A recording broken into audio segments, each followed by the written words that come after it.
1240 AM, WGBB, Freeport, New York.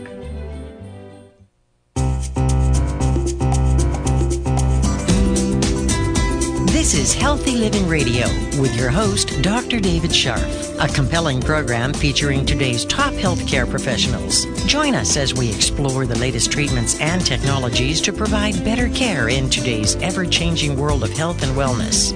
Now here's your host, Dr. David Scharf. You're listening to Healthy Living Radio, dedicated to bringing you the latest advances in health and wellness so you can live better, healthy, and longer. I'm your host, Dr. David Scharf. Today's topic, how small changes in your smile can make a big difference. Our guest on tonight's show is Long Island's go-to dentist for cosmetic dentistry, Dr. Brian McCurdy. Brian, welcome to the show. Thank you very much. Glad to be here. It's a real honor to have you here. I have a surprise for our listeners about Dr. McCurdy a little later in the show. But before we get started, let's just talk a little bit about where you went to school, your background a little bit for our listeners. Where'd you grow up? I grew up in Wantagh, Long Island. Listened to WGBB as a kid. Is that right? That's right. And I went to Holy Cross College in Massachusetts and University of Pennsylvania Dental School in Philadelphia. And where's your practice now? In West Islip, right across the street from Good Samaritan Hospital. How'd you end up in West Islip?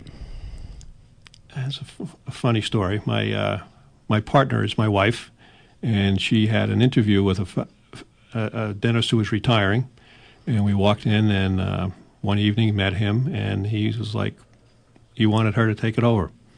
So we've been there since 1980. And that was it? That was it. And I know you were telling me before the show, I'm just going to tell our listeners very quickly, most dentists just go to dental school and then they're out and practicing, but you've done some pretty advanced training at the Panky Institute. So what is the Panky Institute?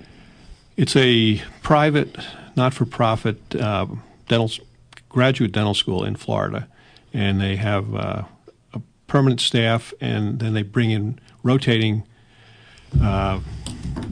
dentists from all over the world, and the courses are a week long. There's about 20 people in the class, and it's half a day each of the entire week. Each day split in half. Half is classroom work, and the other half is doing lab work. So, and there's 6 continuing weeks.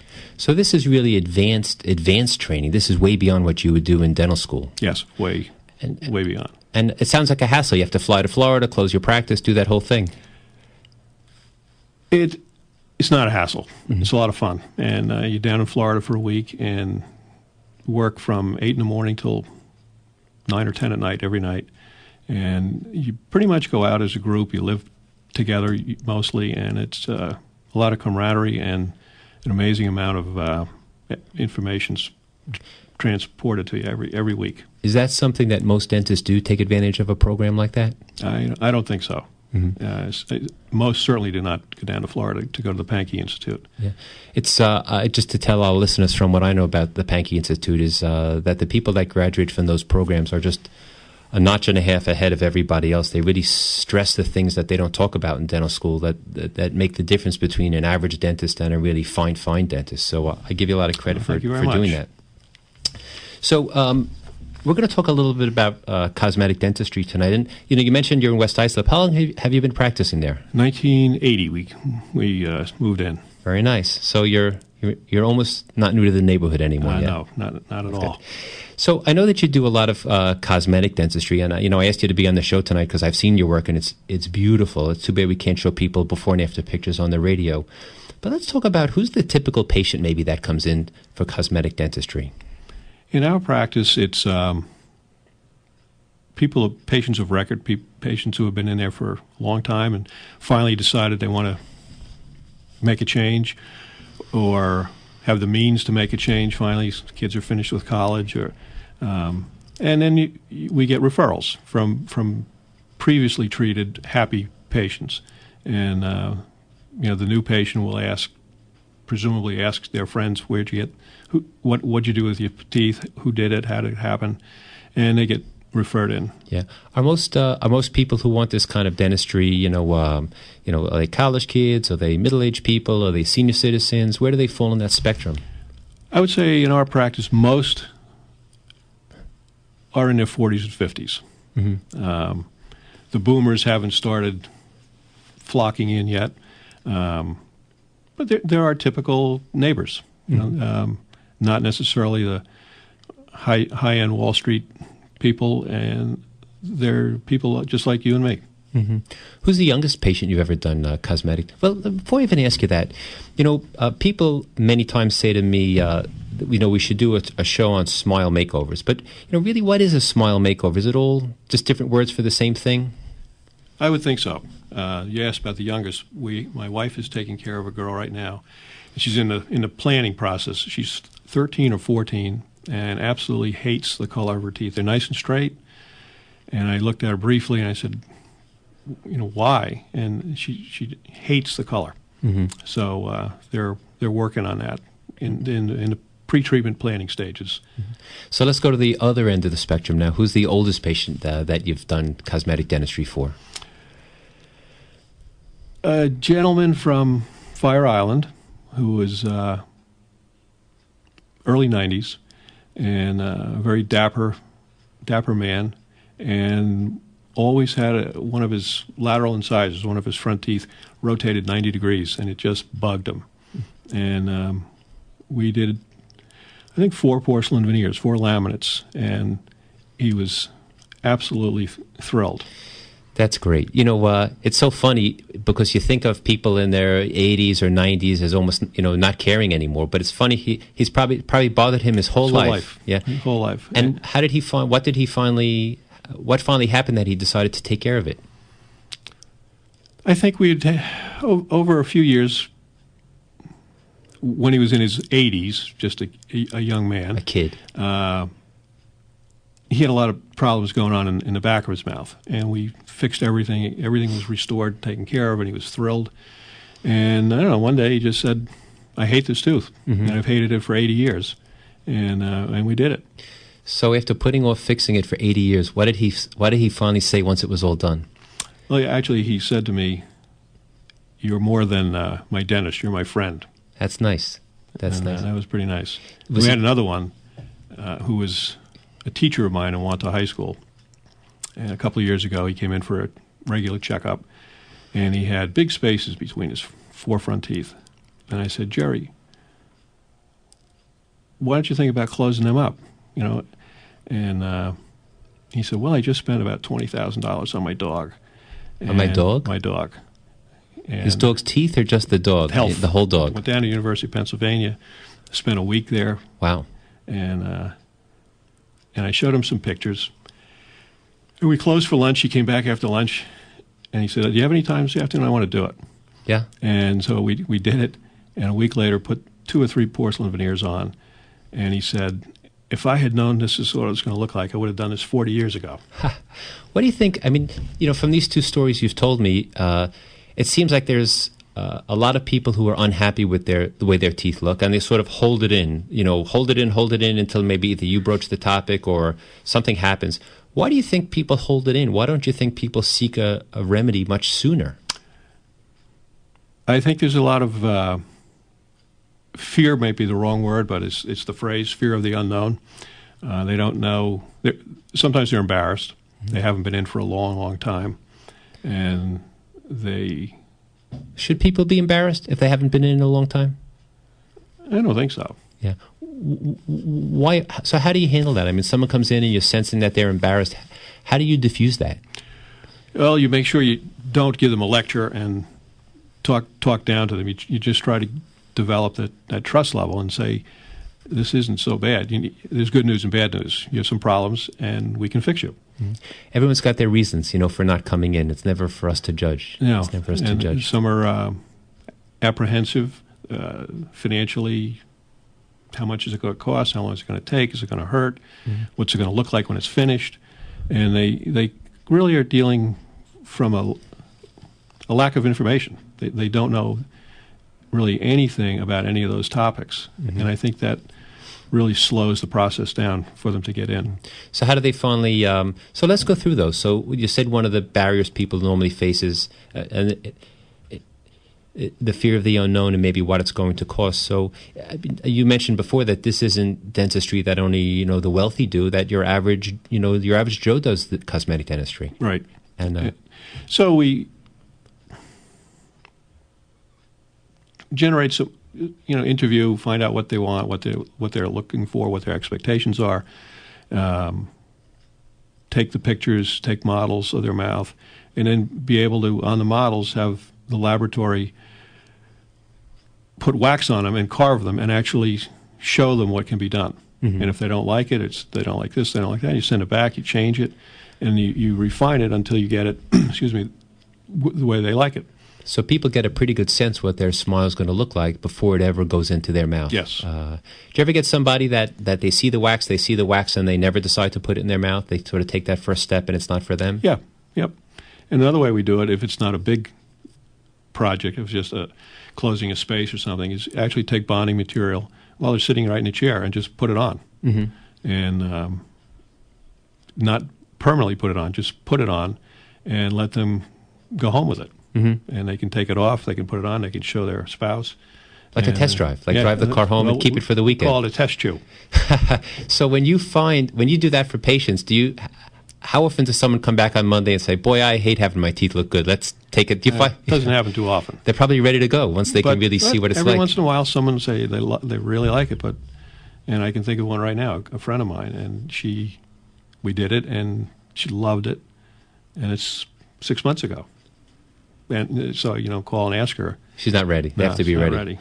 Can people finance this type of dental treatment? Yes, we're enrolled in 2 programs. Mm-hmm. One is with Chase Bank, and one is called Care Credit, which is a credit card, medical credit card, and they do it's third-party financing. I have a friend who had some cosmetic dentistry done recently. And we were talking about it, and he said, I realized that between what I was spending at Starbucks every month, my cable TV bill, my super-duper HBO package, and some other meaningless things in my life, he says, now I have these teeth that I want, and I feel great. I can smile. And he was surprised how affordable it is, using those people methods. Say, it's so expensive, or is it expensive? And you say, well, compared to what? Mm-hmm. Compared to going out for dinner, yes. Compared to buying a new Mercedes? No, it's not. Mm-hmm.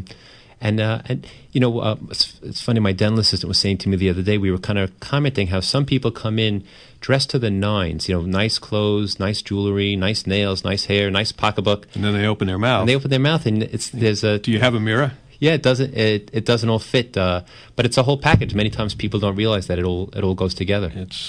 That always amazes us.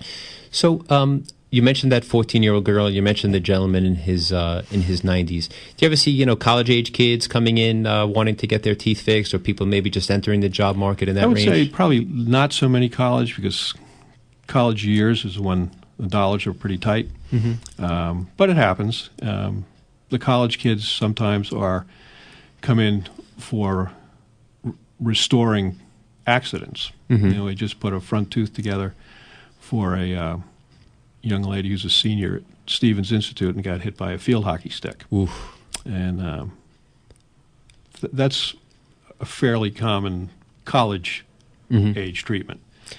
Of all the treatments you do, it sounds like cosmetic dentistry has got to be one of the most satisfying for you. It's very gratifying. Yeah. People start to smile. People smile without having their hands over their mouth. Mustaches and beards get shaved off. Is that right? Yeah. We have a couple of people who, shortly after they had their cosmetics done, became engaged. Mm-hmm. I don't know if there's a direct relationship, but people's confidence goes up. It didn't hurt. And personalities change, and it's fun.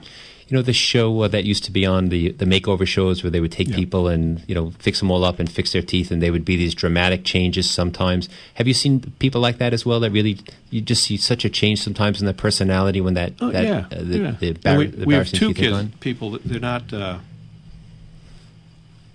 cosmetic dentistry in the sense we're talking about, but they were a young guy and a young girl, and they had orthodontic surgery done. Mm-hmm. Where the bones are cut and pieces moved around like a puzzle, and it changed. They're totally different people. That's amazing. Totally different people. We're going to take a quick break, and then we're going to come back to a little known fact about Dr. McCurdy. So stay tuned. We'll be right back. This is Healthy Living Radio with Dr. David Scharf. Okay, we're back. You're listening to Healthy Living Radio. I'm Dr. David Scharf, and our guest tonight is Dr. Brian McCurdy, cosmetic dentist, family dentist in West Islip, New York. So most people don't know this, and Brian's too modest to say, but most people don't know that porcelain laminates, which really are done throughout the world right now, were developed on Long Island. And Dr. McCurdy was really one of the first dentists to ever place a porcelain laminate. So let's just talk about that a little bit, because you were telling me the story beforehand. I think it's a neat story. Who developed porcelain laminates? A wonderful man named Adrian Durham, and he has his own wonderful lab in Great Neck. Mm-hmm. And early 80s, I was doing a lot of dentistry with Adrian, and for a year or two, he kept saying, I've got this neat thing that's going to change dentistry, and I can't tell you anything about it, but we're developing it at NYU. And so after a year or so, he called, and he said, I'm calling 6 people, 6 dentists, and I want each of you to get a patient that would benefit from what we're doing here. And we did, and I brought in a fellow who would probably be 50 now. He had cystic fibrosis. And from the antibiotics, his teeth were practically the color of mahogany. And Adrian came to the office with pictures and cameras, and I think we put 6 porcelain veneers on John, and it was an awesome result. Well, you're kind of like Neil Armstrong, right? It must have been quite a feeling doing that for the first time. I'd never done it. It was. I wouldn't go so far as to say Neil, but it was pretty neat. You know, what's cool is, dentists will take course after course to finally get to the point where they can do it. And, that Adrian had the trust in you to do it. I mean, most people don't know this, but, lab technicians, if you really want to find a good dentist to go see, either ask a periodontist or ask a lab technician, I think, because the lab technician sees the dental work from hundreds or thousands of dentists. So I think it's a really nice feather in your cap that he would entrust his baby to only 6 dentists, and that you were one of those 6 dentists. Yeah, it was flattering. Yeah, and you're too modest to ever say that, but I can say it about you because I think it's a pretty nice thing. And, it's funny, I graduated dental school in 1986, and they didn't teach us anything about laminates. I had never heard of it, but at that point you'd been doing it for a number of years already. Yeah, 1 or 2. Mm-hmm. I think it was around 84 that they came out. And I have a good friend who we did 3 on in 1985, and they still look like the day I put them in. That's great. Can you tell our listeners, because people aren't always so clear on our terminology, what's the difference between a cap and a laminate? Why would somebody get one versus the other? A cap or a crown is like putting a hat on, which is probably where the term cap came from. You shave the tooth down all the way, all 4 sides and the top, and then this crown, or it looks like a thimble, goes right. You slide it right over the tooth, and it gets cemented on. So from the gum line up, the tooth is completely covered by crown, be it metal, or metal covered by porcelain, or porcelain covered with porcelain. And you do that when the tooth is pretty well damaged and has crossed the line in terms of being conservative or not conservative. A porcelain veneer or a porcelain laminate is done when there's no need to go around all 4 sides of the tooth. In the most simple case, where you want to just resurface the tooth, like putting on wallpaper, you just put it right on the front. So it's super conservative. It can be super conservative. Super conservative. How thick are they? They can be as thin as 0.3 of a millimeter, I think. That's amazing. A little more than 1/4 of a millimeter. Like a contact lens. Huh. And they just bond right to the enamel. You bond it onto the enamel. And can you mix and match them? Can you have crowns, laminates, a mixture of the two? Yes, and now that we have porcelain and all porcelain crowns, you get a much better result because of the metal and porcelain crowns being put in next to a porcelain veneer. You get different translucency and light optics. Now that we have porcelain and porcelain crowns, you can put one of them next to a porcelain veneer, and the optics are much better. I know that a lot of dentists have never gotten to the point where they're doing all porcelain crowns or porcelain on porcelain crowns, like you say. Why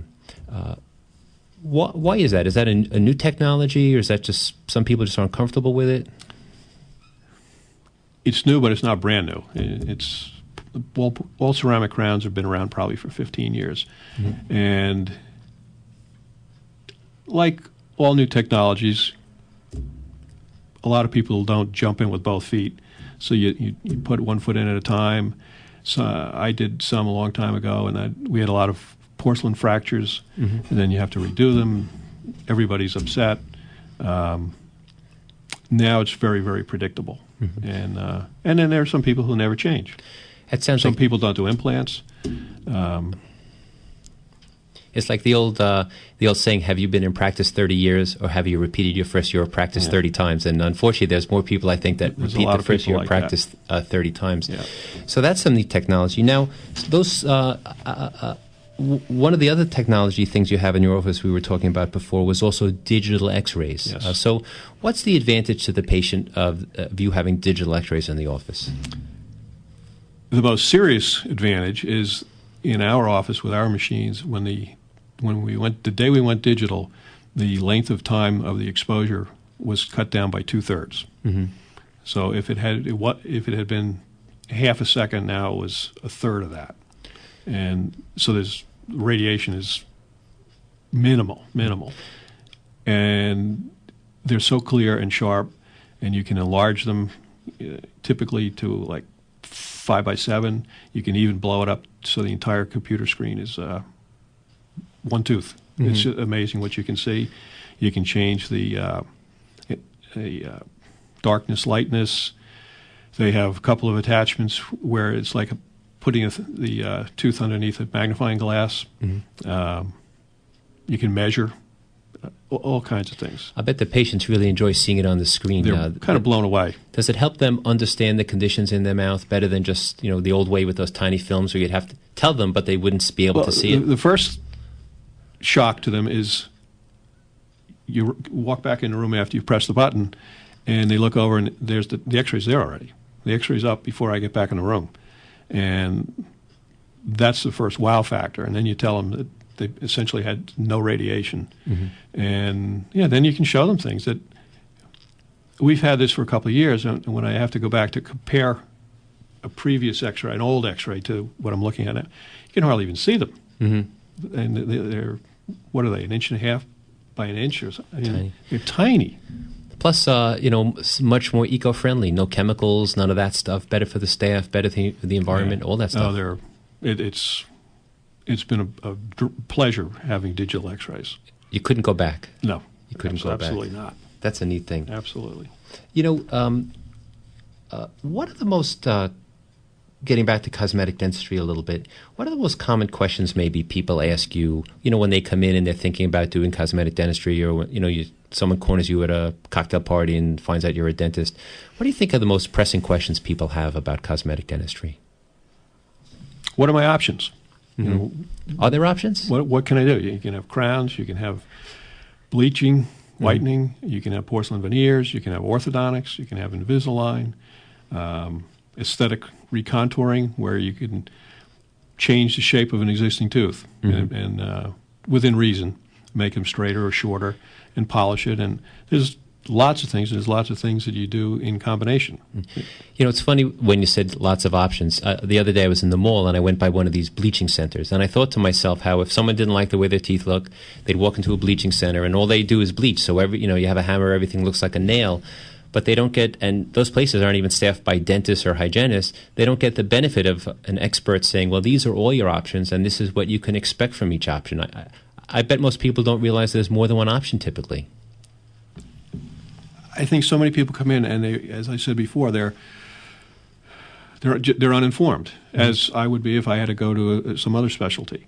But they come in, they don't know what the options are, they don't know what's available. Some are embarrassed. They've been away for a long time. They don't want to ask the question, how much does it cost? But here's my situation. What can you do? What can I do? Are there typically, for someone who's concerned about their budget, many times is there sort of a range of options you can offer them? Kind of like Radio Shack used to have good, better, and best, whatever they sold. Does the same apply many times for cosmetic dentistry? Yes. If somebody comes in and they've got a bunch of stained brown old fillings in their front teeth and they're also crooked, the least invasive, least costly everything. It would be, you take out those brown stained fillings and put in nice new ones. If you want to go up a notch before you put the fillings in, you can bleach the teeth, and then you put the fillings in to match the new color of the teeth. And you can do some recontouring, reshaping. And if somebody wants to go further, you can do bonding, which is covering the whole front of the tooth, building it up like a veneer, but it's not a veneer. And it's done in one visit in the office. And then you can go to the veneers or ceramic crowns. For what kind of maintenance do these need? If you have someone that likes red wine or blueberry pie or things like that, do people need to change their lifestyle after they have cosmetic dentistry? No special maintenance. They're amazing. The cements and bonding materials that cement it onto the tooth are compatible with the tooth and the porcelain, and the edges rarely discolor. So they can go about their business, just get their teeth cleaned a couple times a year. My friend has 25 years. That's amazing. They look fabulous. That's amazing. So, we talked about someone who was 14. We spoke a little bit about, the college kid that has the accident. What would you say is the average, age of the patient that comes in for cosmetic dentistry? I would say 40, 50, maybe 60. And is it sort of the kids are finally done with college, it's their time, or their old dentistry is worn out? Do they have a typical Things MO? wear out, yeah. All over the place. Yeah, I think in our office, it's all over the place. I would think that as the technology just evolves in terms of new restorations, even replacing something that was done a long time ago, the new restoration is going to be more cosmetic in any event. Yeah. I mean, when my first 15, 20 years of practicing, we were removing the old gold crowns, and you had acrylic facings on them. And the toothbrush had worn the acrylic off, and you could see through the acrylic and see the gold. And you don't see that very much anymore. I think most of them that we see, most of the people with them that we see, they've already been taken care of. And do people ever come in? Do you ever see people that already have pretty nice teeth that just want to bump it up a little bit? Yeah. And that could be simple bleaching. Again, taking out a browned old bonded filling and putting in a nice new white one. Reshaping jagged edges, chipped edges from 40 years of chewing. So it could even be one visit. Just come in and like detailing the car, kind of get rid of the stains and the dark things. A high school friend came in this week, and he had worn his tips of his uppers and lowers, and they were translucent, waiting to fracture off. And we just put bonding in there, like filling a pothole. And no longer does he have freestanding edges that are going to chip off the next time he sneezes. It sounds, when we were talking before about some people that have been away from the dentist for a long time, so sometimes it's not just that they don't like the way their teeth look, but I would think some of these cases are pretty complex when people have been away from dentistry for a long time. We had one man come in last year, and I think he's the record for us. It was 50 years. Oh, yeah. And he was only 49. No, he's not. 50 years, and he... And were you able to help him? Was there anything you could do? Yeah. I mean, he was missing some teeth, which he has chosen to stay that way, and he's in his 80s. But, we got him cleaned up his teeth, got all the calculus and tartar off, and my wife took care of him. I think she did some bleaching and some white fillings, and he's happy as a clam. So it's never too late. Never too late. It's never too late. 50 years. That's the record in our office. What was it after 50 years that he couldn't stand his wife nagging him anymore to come in? That was it. I don't know what it was. It sounds like you like these complicated cases. Like sometimes when they come in and it's really involved, I can just see looking at you that those really stimulate you, those kind of cases. They're fun.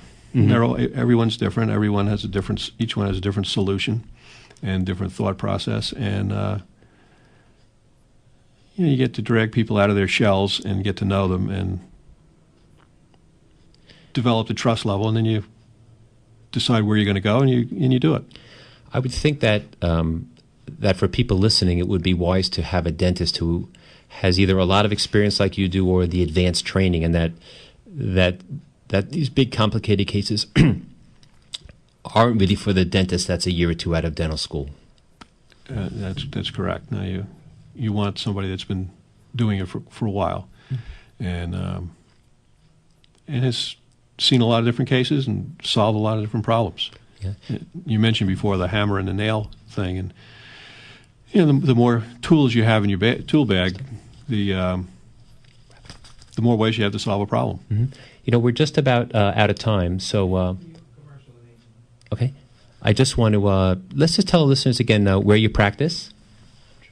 We're in West Islip on Montauk Highway, across the street from St. John the Baptist and Good Samaritan Hospital. And how can someone get in touch with you if they want to find out about their smile or just meet you and get an autograph? We have a website. It's info@duaneandmccurdy.com. Can you spell that for us? DuaneAndMCCurdy.com.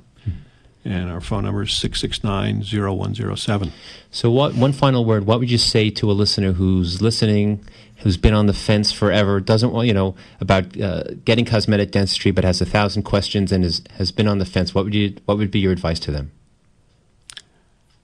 Get yourself into an office and start asking your questions. Get it checked out.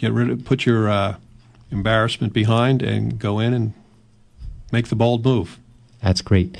I really enjoyed this show. I mean, we were lucky to have I don't mean this in a negative way, a pioneer in cosmetic dentistry on Long Island to be on the show tonight. It was really a treat. So I want to thank you for being on. It was a great show. It was fun. Thank you very much. This is Healthy Living Radio. I'm your host, Dr. David Scharf. We'll be back next week. Thanks for tuning in. You've been listening to Healthy Living Radio with your host, Dr. David Scharf. Join us next week for another edition of Healthy Living Radio.